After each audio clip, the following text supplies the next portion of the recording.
in perhaps one of the biggest anti-narcotic seizures in northern Kenya, police officers recently nabbed approximately 300 kilograms of bhang in Moyale. The syndicate behind this cache is believed to involve some individuals working in cahoots with some rogue police officers.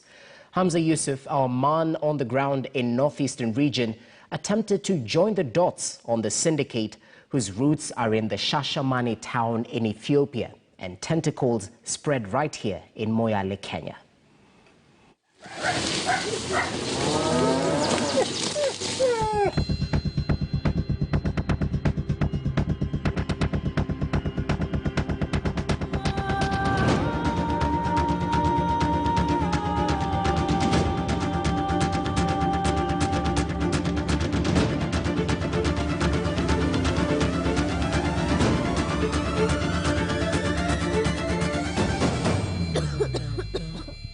Kwanza wamalize mwenye kuuza, wamalize mali inatoka, alafu ndio na sisi tuache kuivuta.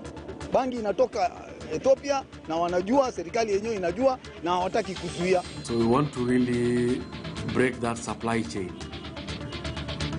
We also want to identify the barons.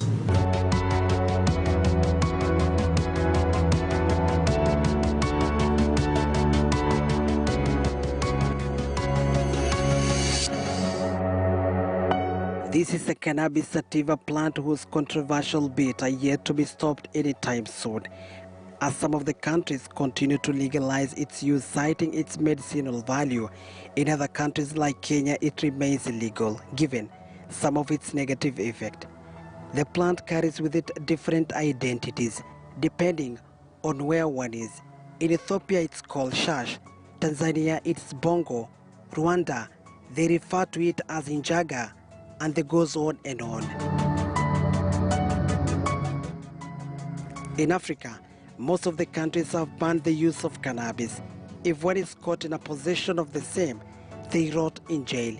Kenya is among countries with such punitive laws. According to the law, and I quote, if the court decides that the offender had cannabis for their own personal use, they may be given a prison sentence of 10 years. If the court decides that the amount of cannabis you have in your possession is for supply rather than personal use, you could be subject to a prison sentence of 20 years to life. However, in spite of tough measures in place to fight use of marijuana and cannabis sativa, powerful individuals continue to invent new ways of running the illegal business of selling and transporting bhang in the country. Upon getting sufficient tip-off on the source of the illegal substance, we made a trip to its biggest market in Ethiopia on a fact-finding mission.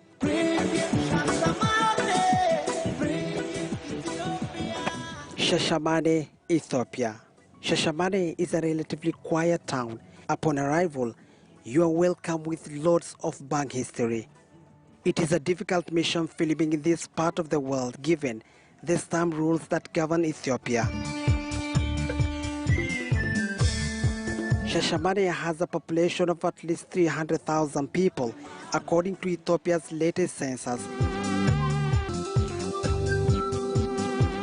The popularity of this base stems from the high number of Rastafarian followers, who deeply adore legendary reggae artist Bob Marley, who had close ties with former Ethiopian Prime Minister Haile Selassie. His Imperial Majesty was introduced to many dignitaries and members of the Rastafarian cult in full regalia. Haile Selassie's trip to Jamaica 21st April 1966 gave the two an opportunity to establish an entrenched Rastafarianism and Rastafarian movement in Ethiopia. No ganja, but no ganja. And therefore, smoking or transacting bhang business was easily embraced. To locals here, bhang is both medicine and food, a dose that proven futile to eradicate or contain over the years.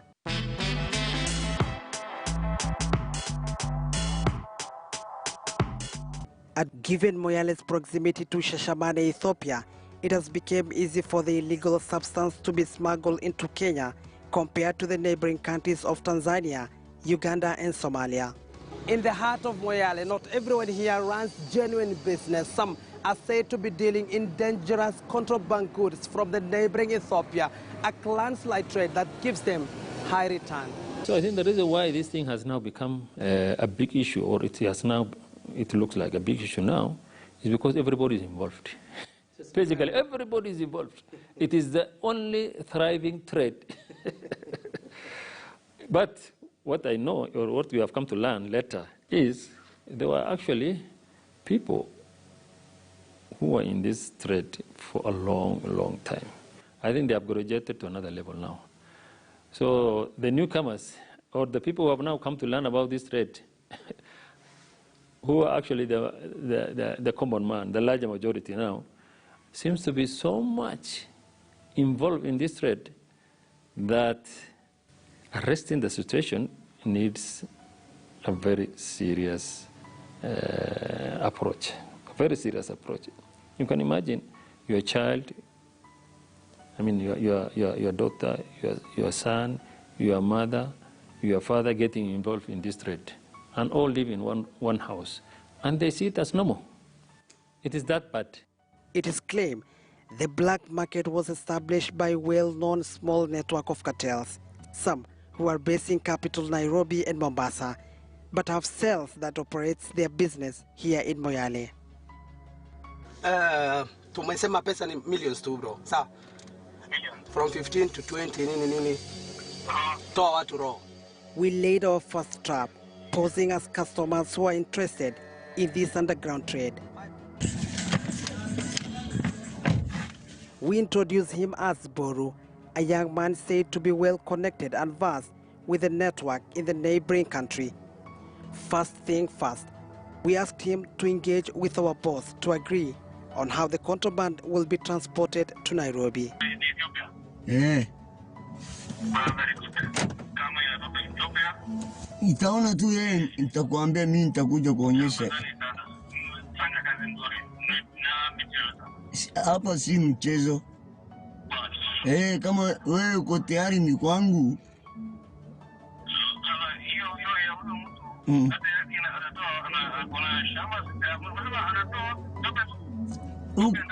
Ndani yake bana, yeye ni hiyo. Ni yake ama nanunua mali nyingine? Mali yake nanunua Ethiopia yeye. Ni customer kama mimi tu. Hata mimi naenda kwake nanunua. Nitumanie saa hizi tumalizane na hii story. Jamaa anasema hata anaweza pitisha mpaka mahali inaitwaje? Sololo. Inaitwa Sololo, ile mahali tutakutana na yeye kesho asubuhi. So ako na motorbike. Hata gari kama ni pikipiki kama. Lakini sasa utatumia nini? Sasa ni pikipiki. Anasema atatumia pikipiki mkubwa. Leo nataka. Ya paka Sololo, alafu sisi tunakutana na yeye huko. Bas. Alafu tunakuja nao. Angalia wacha Sololo. Angalia beria mbaya. Ni Walda. Wacha ni Walda. Hapo Walda nitakufikisha kama mwanaume. Surely. It is definitely a nerve tracking mission whereby when it's prepared for any eventuality should things go wrong. Kuna mtu atasikia harufu? Hakuna, wewe naogopa. Niambia nimepitisha sasa mkukumi ndani hiyo kidogo. Hii biashara nataka tufanye kwa muda. Sawa. Tukifanya makatano si umejenga? Ndio hivyo. Siko watu wamejenga hapa hii town. Moyale mingi. Mimi nataka ujenge manyumba, nataka uoe bibi. Umeoa? Bora tu. Wewe umeoa kwanza? Mimi sijaoa. Si utafute sasa. Ndio ile maneno itakufanya uoe. Ndio mimi akienda naye. Wewe akienda mbele yako, wewe uko nyuma yangu. Saizi? Saizi tukienda kununua. Vile nataka tu. No, lakini mimi nataka uende uninunulie sample. Sasa unajua example. Hatutaki kwenda kuona huyo. Kidogo. Si lazima tuonane na yeye, si ndio? Wewe utaenda kununulia sasa hivi. Mimi nitaenda kununua. Sasa mdosi akipenda pande lingine. Sasa mdosi akipenda alafu hiyo tunakutumia milioni 3. Mara ya kwanza 3 million. Leo. Meanwhile, our boss in court is eagerly waiting for the sample of the Shashamane weed. Boru embarked on a mission.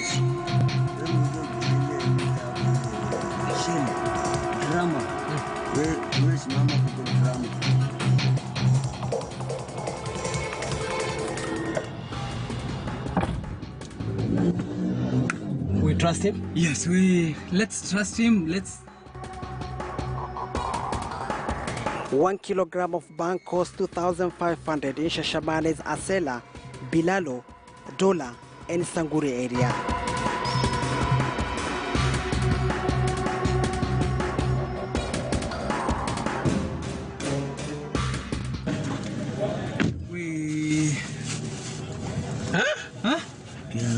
Mzigo?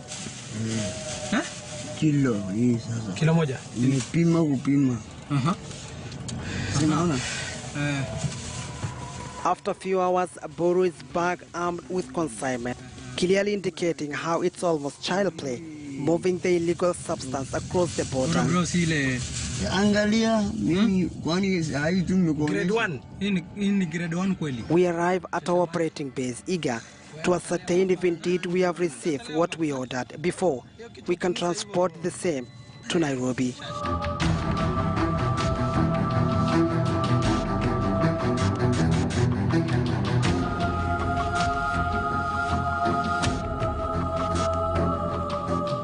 Boru had to enlist services of a confidant to enable him finish rolling the bank within short time, given that the police officers can strike any time once they get wind of the matter.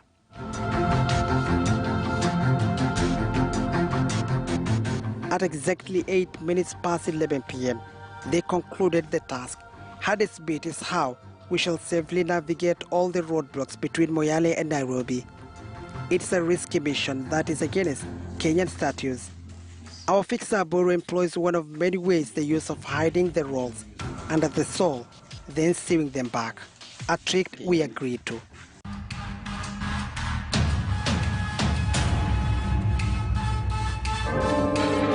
Since one of the means to move the consignment is using PSV buses playing Moyale-Nairobi route, it took us 3 days to strategize.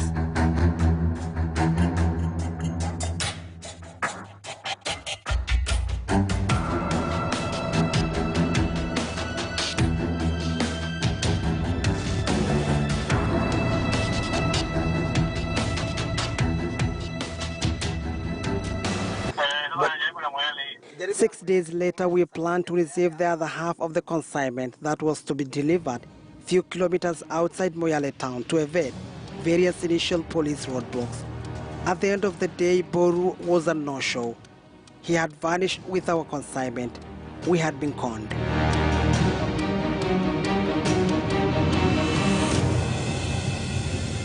This drug is almost taking the place of Mira.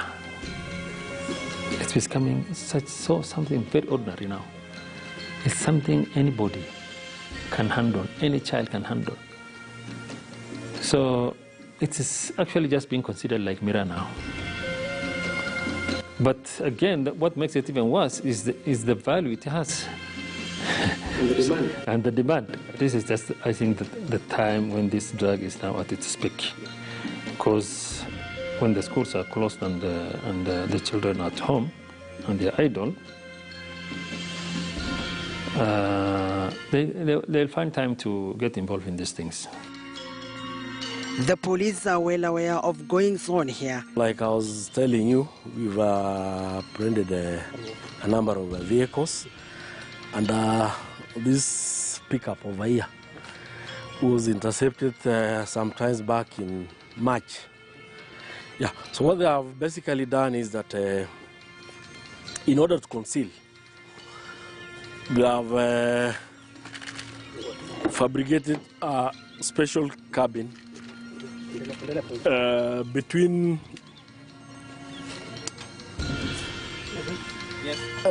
the cabin and the rear. So in between here, they have a small window which they use to load.